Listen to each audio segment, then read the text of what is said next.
Yes, hello everyone. Welcome back to WD18, the Watford fan channel. Welcome back to another match preview. It's Watford versus Birmingham City on Saturday. A little bit early with the preview today. We normally do them the day before, but we thought we're on a high at the moment. I'm still buzzing with the way Watford are playing. I mean, we're on an incredible run at the moment. Sam, first off, how's your week been? Because you've mentioned a couple of times, you're back to school now. There's a few of your mates are Spurs, Arsenal fans, Chelsea fans.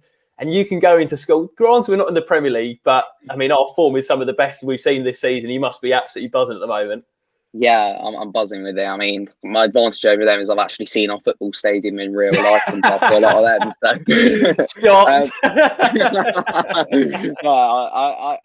it makes everything so much easier. And what for the winning, you've got something to look forward to at the end of the week and something to look forward to during the week as well. So, I think we'll discuss it. It's going to be a really, really difficult game on Saturday. More difficult than I think a lot of people expect, as reflected in their league position. But yeah, I'm really excited to watch us play again.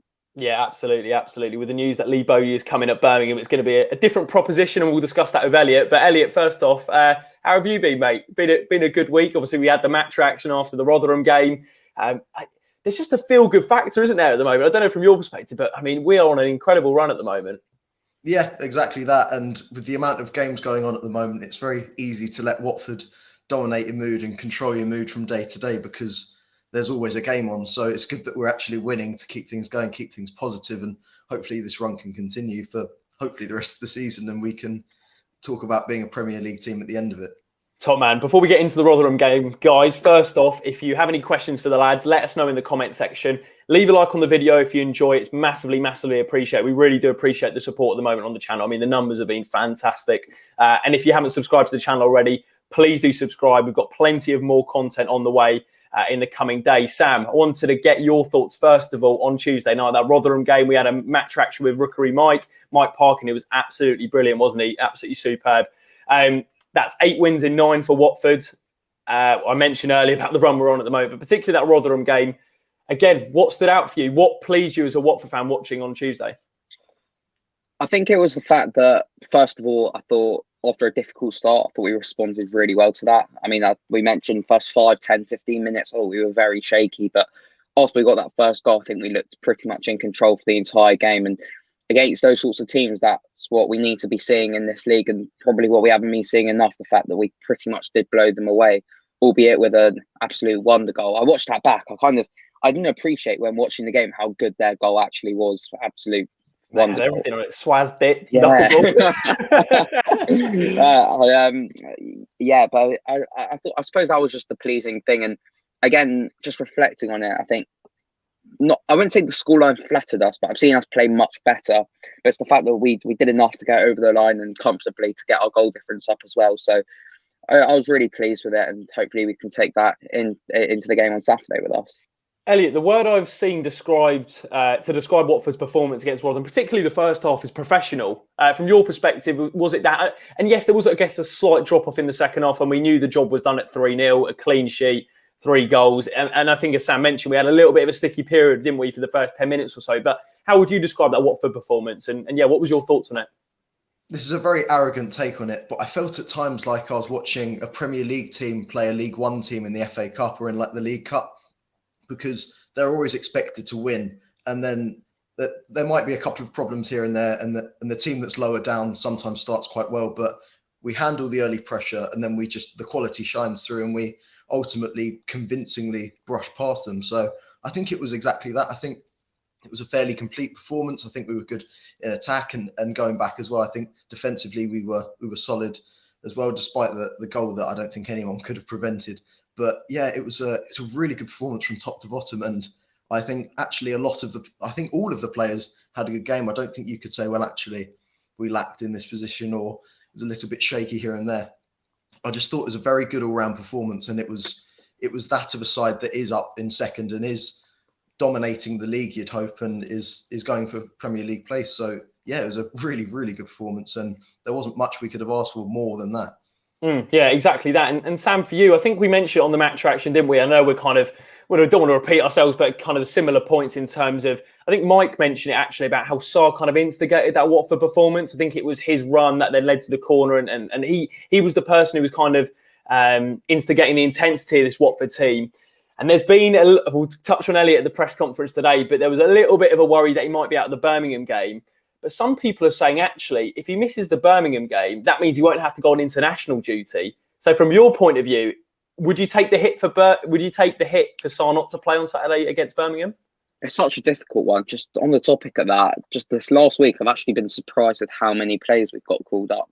I think Adam Messina and Andre Gray have managed to change their nationalities to get calls up to Jamaica and Morocco. But do you know what? It's not ideal at all. And if I had to pick one, I would say yes, I would take the hit just for the Birmingham game. If it meant Ismaila Sarr staying at home now for the next couple of weeks and getting a proper rest. I feel like in terms of the injury, I'm not exactly sure what exactly it was, but I just feel like he's probably so burnt out. We're giving him so many minutes at the moment, and he's probably absolutely exhausted more than anything else. So I feel like Saturday, I know we said it will be a tough game, but both him and Ken Sema at some point are going to need rest this run-in, and I would take the hit this Saturday if it meant him staying at home for the next 2 weeks. Elliot, I mentioned that Sarr injury. Do you want to maybe give us a little recap of what Xisco mentioned at the press conference today and kind of the key bits of info and quotes? Yeah, so there wasn't a lot on Sarr because he doesn't really know. So he's having an MRI either tonight or tomorrow morning. Adam Leventhal asked him in his brief question sort of run where the injury was, and he just said it's in his leg. There was no real specification on where the injury was. So it's a bit of a weird one. And the way he spoke, he just didn't seem to know. He said he thinks it's a small injury, but he doesn't want that to come back and bite him, and he doesn't want to say anything for definite before the MRI comes through. So it is a waiting game for now, but I don't think he'll play on the weekend, at least not from the off, because I know that he mentioned that he probably needs a rest, and he said he's played a lot of football and they've put a lot of faith in him.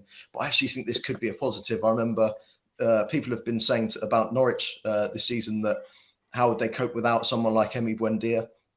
Against Forest in midweek, they didn't have him, and they convincingly and comfortably beat Forest. So I think it's sort of a similar dynamic there, where Sarr has given Watford points this season. So I think I'm quite interested and quite intrigued to see how we'll do without him. And we've certainly got the firepower at our disposal to cope without him. It's just where Xisco goes with it, because he could put Zinkernagel up in a forward position and remove him from the midfield, which is risky. I think that's what he's going to do. I think he's going to put Zinkernagel on the right and bring Dan Gosling back into the middle. I think that's probably the logical thing to do, but then I worry about disrupting that midfield balance. I know Gosling has been good since he's come in, but I think that the three that are in there at the moment are doing really well. And I think you are changing a winning formula. You're playing against a Birmingham side that's quite competitive, and a lot of their play is focused around the midfield and the duels in the midfield. So it's going to be a really difficult decision for Xisco to make on whether he moves Zinkernagel into his preferred position or not. Yeah, Sam, on that, you mentioned about Gosling and maybe pushing PZ7 further on the right wing. And as Elliot mentioned, it would disrupt that midfield balance. But if you were Xisco Munoz looking ahead to Saturday, and with that dilemma over Sarr, we don't know the full details just yet, but it looks 50-50 whether he's going to play. From your perspective, what changes, if any, would you make to the team from Tuesday? It's a really difficult one because I feel like with us going into an international break, I feel like this is where probably you wouldn't make changes. You just go full send just for the last one. I think he's settled now. I think he's made it pretty clear he's settled on that centre-back partnership and the goalkeeper as well. So I don't think any of them will change. It's just not just about whether Sarr comes out, but it's about whether Zinkernagel changes positions, because we've got options on that right-hand side. We could bring Isaac Success in. We could bring Joseph Hongo in. We could even move Kiko Feminier up to the right wing, even though that's unlikely. It's an option. We're blessed with those options. Or I think more likely, bringing Gakir in. Yeah, bringing Gakir in at right back and push Kiko onto the wing. I don't think that will happen. But it's just an option he's got. I think more likely is we'd see Zinkernagel being moved out to the right. Also, Andre Gray came on and played on the right for a couple of minutes the other night, so that's another one as well. I think it's more likely though that we'd see Zinkernagel pushed out onto the right. We'll see Dan Gosling come back in. Might see. I think more likely, actually, on reflection, I think Carlos Sanchez might start, considering he likes to give him minutes as well. And he's actually not been too bad. I know it's just been small cameos, and you could argue he should have closed down the man earlier in the week before the Wonder goal. But that's just small things. So it'll be really interesting to see what he does. But I don't think there'll be wholesale changes on Saturday. Yeah, and it's a really interesting dynamic, isn't it, Elliot, going into Saturday? Because we normally get your insight on the opposition, but there's only been one game under Lee Bowyer at Birmingham.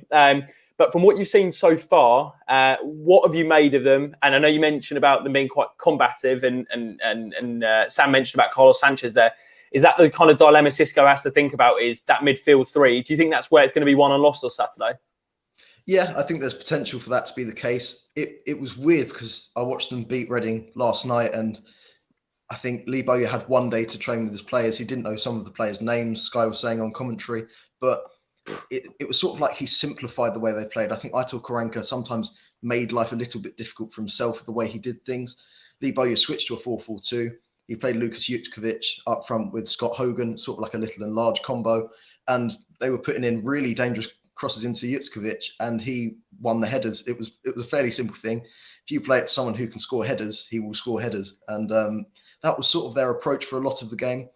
Playing the 4-4-2 was really effective. The players looked far more comfortable. Harley Dean, the captain, said post-match that... I saw his goal celebration. Yeah, brilliant celebration. He sort of gave a little dig at Aitor Karanka and basically said it just makes sense to play this way, and this system seems to make sense. All the players are on with it and on side with it, and there just seems to be a bit more enthusiasm at Birmingham, and I think they'll probably stick with the same lineup if there are no enforced changes.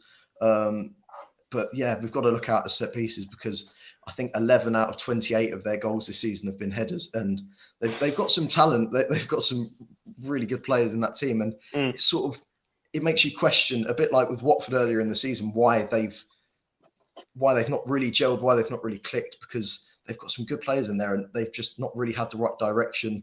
It's all been a bit disjointed, and it didn't look like a team. It looked like 11 individuals. So I think Lee Bowyer, being a former Birmingham player, is the perfect head coach to steer them back in the right direction. They've now got huge momentum from beating Reading. I just want to ask Elliot as well, and Jacob as well, if you're interested, just with the amount of managers that we have at Watford, and I know you mentioned there about Lee Bowyer saying it just makes sense to play like this. It's more of a general football question. Do you think when a head coach comes in, it's more important for the head coach to adapt to the players, or the players to adapt to the head coach? I think that's a very context-dependent question. I know that's sitting on the fence a little bit, but say if you've got 10 games left of the season, you need to stay upright. Yeah. As a head coach, more often than not, you're it's a bit of 50-50. I mean, Allardyce is the perfect example. When he comes in, he's adapting to their style of play, but he's also adapting to his principles as well. But then if you're looking at a start of the season where you've got a whole pre-season like Vladimir Ivic did, then I think you're more the players have to adapt to the head coach. But I guess it's very context dependent. I know that's a little bit sitting on the fence, but I don't know what Elliot's thoughts for that. Yeah, I'm with you on that. I think the Ivic comparison's a good one, because we were sort of prophesying this Ivic ball, and you could see in pre-season that was sort of happening. But having Xisco come in, it was more he needed to adapt his style and had to sort of create his style, because he'd only been a head coach for 12 games. So he needed to sort of work it around Watford a bit more, because it was mid-season and there was sort of a philosophy in place. And I think Xisco has adapted some of Ivic's styles. I think defensively there are some similarities, but it seems to have just been a completely improved version of Ivic and a more attacking focused version. So yeah, again, sort of sitting on the fence there, but I think just on Lee Bowyer, Sam. Funnily enough, as Lou Orns mentions in the chat, Lee Bowyer also worked at Watford with Harry Kill. I think it was in that Kike season, wasn't it? Harry Kill was at the club and Lee Bowyer was his assistant. So he knows how the clubs operate. Whether that's an insight for Saturday, I'm not too sure. But just looking at Birmingham and what you've heard from Elliot there, does it worry, despite Watford's form at the moment, and I think we're one of the most informed sides in the country, let alone the league, does the new manager bounce worry you a little bit? It does, but at the same time, if you are going to be promotion contenders, you have to unfortunately accept this reality and beat those teams. Birmingham, from what I've seen from them, I don't think the ability they have in their squad reflects their league position. I think Karanka, at the time, it looked like a good appointment. I thought complete mismanagement there, and didn't play to the players' strengths at all, as Elliot mentioned. But I feel like we shouldn't be fearing anyone, particularly at the moment with the form that we have and the quality we have in this squad. We should be able to beat teams, whether or not they have a new manager bounce or whether or not they are playing with confidence at that time. So I am more nervous following their game last night particularly. I heard they played very well. I didn't watch it, unfortunately, but I heard they played very well. And I think if looking at their league position, as I said at the start, you probably think it'll be a comfortable win. But I think they're going to try and make the game as scrappy as possible, and it'll be a really difficult test. Yeah, exactly that. And I think Lee Bowyer is a massive fan of the 4-4-2, which we've used in the past, and we know what it's going to be like, and we know what, if they play to their strengths, it can be a really, really difficult task. Thanks to everyone who's watching at the moment. If you're watching this live or watching it back, we've got a few comments here. We're going to take some of your questions before we kind of wrap up the show. We do them a little bit shorter for the previous shows, but of course we'll be back on Saturday for a match reaction after hopefully another Watford win. I'm going to fire this one over to Elliot first. Actually, it's just on Birmingham to maybe wrap up. Charlotte says, how do we counter the Birmingham new manager bounce? Could it be difficult to predict how they're going to set up for Saturday? I know you touched on it there, but is there anything in particular Watford can do to nullify that impact?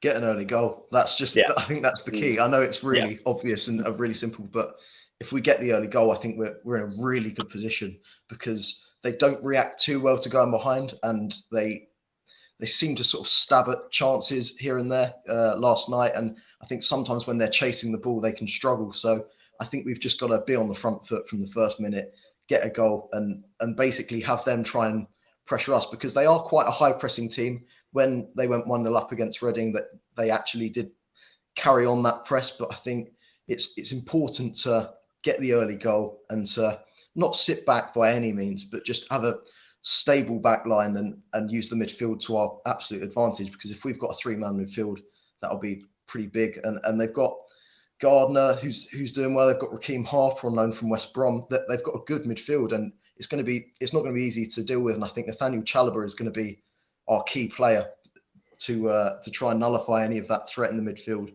So it's not going to be easy. I think making sure that we're on the front foot from the first minute and going straight at them rather than sitting back and allowing any pressure is probably the only way we can do it. And yeah, it's a worrying prospect, because Lee Bowyer seems to have them sorted out, and mentally they all seem to be on the same page. So it's a tough one, but I think just front foot, early goal, and getting the driver's seat from minute one, hopefully. Yeah, it does feel like a proper championship fixture on Saturday, to be fair. I think with Lee Bowyer, you know what you're going to get from his teams. And to be fair to him, he did a fantastic job at Charlton, getting them promoted as well. Wanted to get your thoughts on this, Sam. Pete Jones here says, with Kabasele back in training, I don't know if you saw the club's social channels. It's great to see him back in training, Kaba. Do you guys think there is room for Kabasele before the end of the season, Sam? I would like to say yes, with the thought that competition is healthy within the squad. I'd say that, without disrespect to Kabasele, due to the time he's been out, I feel like he is probably, second, third in the pecking order after Craig Cathcart, maybe Ben Wilmot, and then probably Christian Kabasele. But so I have to work his way back into favour. But at the same time, I know William Troost-Ekong has been the shaky one, but as I'll keep saying, the three at the back, I'm saying Dan Bachmann, Troost-Ekong and Sierralta, those three, it's really difficult to change them, because I just feel like it unsettles the balance of the whole team and kind of that relationship that those three have with each other, which is, arguably the most important relationship you need to have on the football pitch. So I don't want to say he doesn't have a chance, but unless it's properly necessary, I wouldn't unsettle that the back line at the moment. Yeah, I think that's a very good answer. Looking ahead to Saturday, it does feel like that is a key battle. Jukovic and Troost-Ekong and Sierralta, they're going to have to be on it on Saturday. This is an interesting one, Elliot. Do you think Pedro will be world class in the future? He's world class now. He's world class. He is. I was actually thinking that this morning. I thought, actually, he's got all the attributes of someone that could become world class, and he's still so young that, I think he's in the right place to develop. Obviously, the fact is he won't stay at Watford forever. We are ultimately probably a stepping stone club for him. But the fact that he's getting more physical even at this age, he's showing more maturity already at such a young age. I think he's got a very, very high ceiling. And I think his short-term future is in England. I think if he was to move on from Watford, I don't think he'd go somewhere like Serie A or to the Bundesliga. But I think ultimately I could see him at somewhere like Real Madrid. I genuinely could. I think he's got a really, really high ceiling, and he's got huge potential. So I think he could be world class in the future.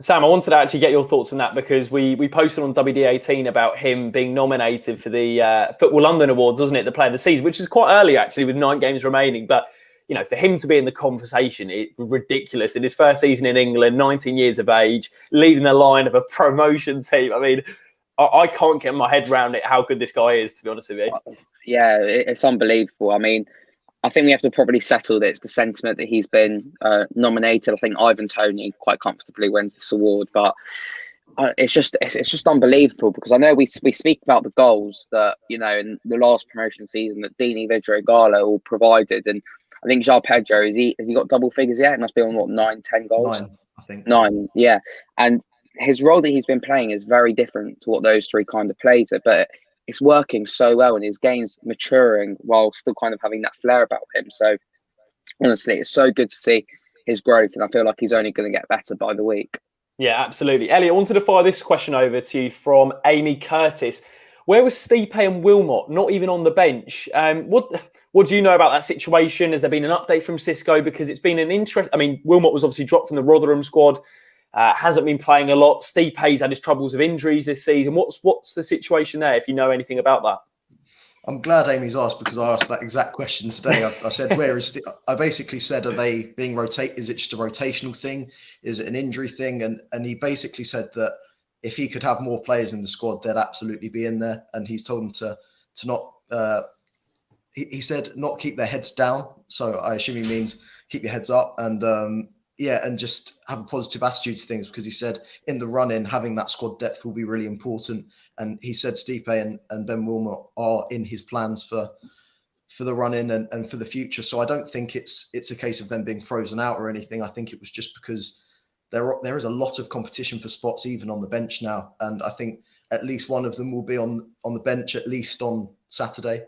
And yeah, it's disappointing to see them not starting, and it's disappointing to not see them on the bench. But I think it is one of those things where there is a pretty nailed on starting 11, and then with the bench, it's difficult as well to get players in. So I think we'll see much more of them in the run-in, and they'll play a pretty big part in hopefully taking us to promotion. Great stuff, Elliot. Sam, wanted to fire this one over to you from Aaron, who says, how should success be used between now and the end of the season? Really good question from Aaron, this one. Yeah, it's been really good to see Isaac back. I feel like he's put in 2 or 3 really good shifts since he's come back into the team with substitute appearances. I feel like on the one hand, what he can offer is when kind of Troy, when we're holding up for those 1-0 wins, Troy is really good at holding the ball up, and it looks like Troy's still going to be up for the foreseeable future. There's still no real time limit on when he's going to be back, and you know whether he'll even be back at all this season. So I think success offers us something with that, someone to hold the ball up, bring the ball forward, and I feel like that's something that's going to be really important in those kind of scrappier games, the Lutons, the Millwalls kind of thing. But I feel like he offers something different. And that's something else that we're lucky with. All of our strikers offer something completely different. And, you know, he can bring pace, power. I'd say maybe with João Pedro, he's an actual ball carrier, and that could be really useful as well. So it's probably too soon to say he's going to start games. I don't think he will, but he's a really good impact player to bring off the bench, whether we're winning or losing. Yeah, and absolutely. I think the final question, we've had a few of the same question in the chat. Caroline here says, do you think our strong midfield play could win us the game? I think absolutely that's where it's going to be won and lost, Caroline. But more of a question to you guys is, if we're going for a midfield 3 on Saturday with Sarr potentially out, what would be your midfield 3, Elliot? And then we'll go with Sam. It's a tough one. Assuming Sarr is out. Assuming he is out, yeah, because it's all about that right wing spot. I think I would keep the mid. No, I wouldn't. I'd go Gosling for Zinkernagel. I'd move Zinkernagel on the right. Just from a personnel perspective, I think that's the best 11 we can put out. And although I don't like the idea of disrupting the balance of the midfield and changing things up in what is ultimately our strongest probably position on the pitch right now, central midfield, I think it just makes sense from a personnel perspective to have Zinkernagel on the right, Gosling in the middle. Is that the same with you, Sam? Yeah. I completely agree. I think I prefer Gosling, but as I said earlier, it wouldn't shock me if it's Carlos Sanchez in there as well. I feel like Zinkernagel out on the right in his best position as well. We could see a really good performance from him and even better from what we've been seeing in the middle. So that'll be a really promising sight. Top stuff. I'll tell you what, the best place to wrap it up, lads, is score predictions for Saturday. I think we went quite positive, didn't we, on Tuesday? I don't know if anyone got the score prediction right. Did anyone? I think there were one or two in the chat that were right, but we were pretty wrong. Yeah, there was some bold. I think in the chat there's some bold predictions. Let us know in the chat now and in the comment section what your score predictions are for Saturday. Elliot, what is your score prediction? I'm at this one covering it for Vibe, and I love it. I've won 5 in a row when I've been at the ground, so I can't help but sit back and relax. It's going to be but it's going to be a really difficult one, and we can't be complacent. And that was something Chisco mentioned a lot about complacency. I think I'd go 2-1 Watford though. I think we'll just have enough. Can't be complacent, but Elliot's at the ground. He's our good luck charm. Sam, score prediction for Saturday. I don't want to be pessimistic. Oh, Sam, no, don't do this to me. Just to change it up. As a Watford fan, with this nagging kind of this run can't carry on in the back of my mind, I'm going to say 1-0. 1-0. Right, we'll have a little look through the comments. We've got Rudy says 1-0. Ollie's gone for a 3-0. Cormac's gone 3-1. Kieran 2-1. Stuart 2-0. Jack 3-0. I mean, all Watford wins. Very positive. I'm also going to follow suit and go for I'm going to stick with Joe's prediction here. 2-1 Watford on the score sheet, and Dan's gone 7-2. a repeat of Blackpool at home in 2014-15. Thank you to everyone who watched today. We really do appreciate it. If you did enjoy the video, please do leave a like. Don't forget to subscribe to WDA Team. We'll be back for some more content on Saturday. Match reaction. Do you want us guys to bring back the player ratings? We haven't done them in a while. If you're up for that, then make sure you do let us know in the comments. Elliot, you around for Saturday? I think obviously at the game. It depends on times. We got Hanson Ho coming on as well. Very, very true, Sam. Sam's managed to sort Hanson Ho, the Canadian Watford fan, will be coming on Saturday, which we can't wait for him to come on and then talk about the game. And if you did enjoy, leave a like, comment down below your thoughts, subscribe to the channel if you're new. We'll see you very soon. You odds.